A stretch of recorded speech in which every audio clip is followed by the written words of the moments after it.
So I'm just giving you a quick look at the phone.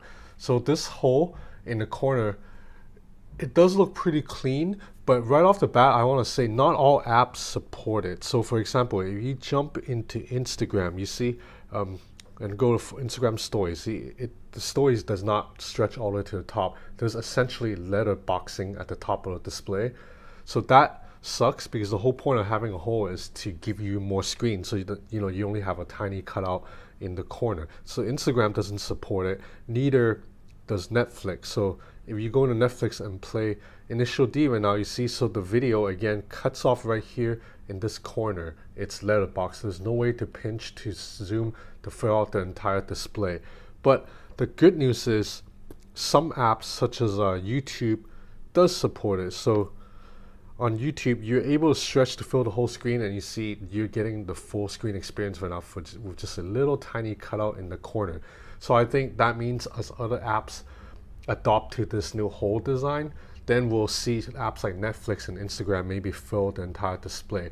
And they should be doing it soon because Samsung's coming out with this hole in the corner too, and Samsung phones are very, very mainstream and widely used around the world. So I think Instagram and Netflix will probably follow suit.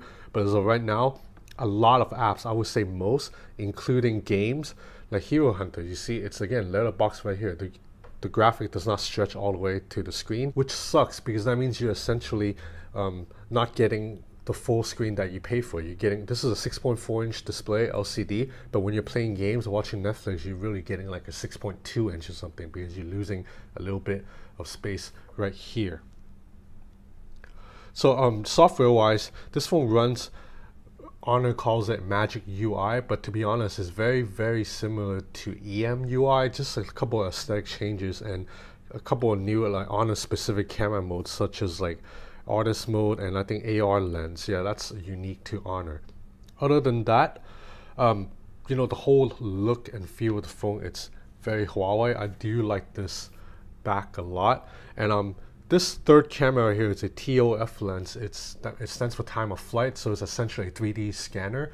So this camera should be able to do a lot of things, but not yet. In the future, maybe sometime in 2019, as more app developers build software for this camera, then you'll be able to do a lot of stuff like scanning real-time 3D objects. Like for example, you can like scan this box and have a 3D version of the box rendered on your phone, because more and more phones are using this TOF camera now, including the Vivo NX dual display and the Oppo R17 Pro, and I'm guessing eventually some Huawei phones like the P30 maybe will have a TOF camera too.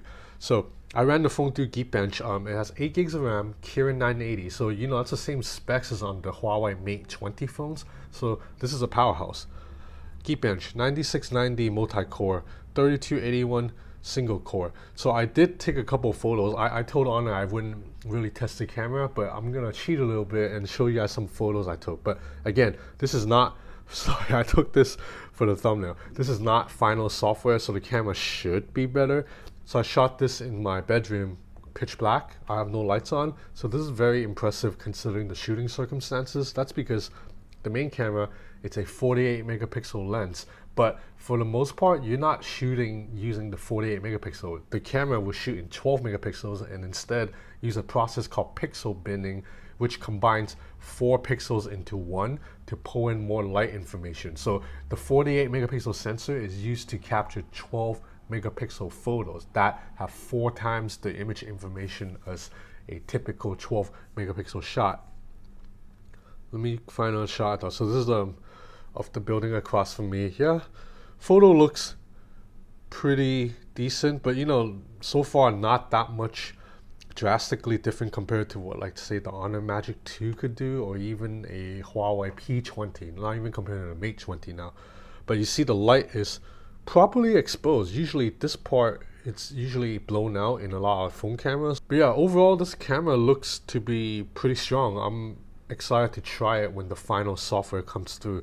So we'll do one more test. You know what test this is.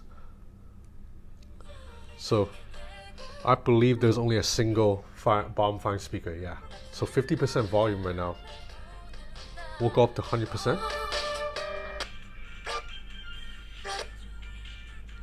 Yeah, so sound is very easily muffled.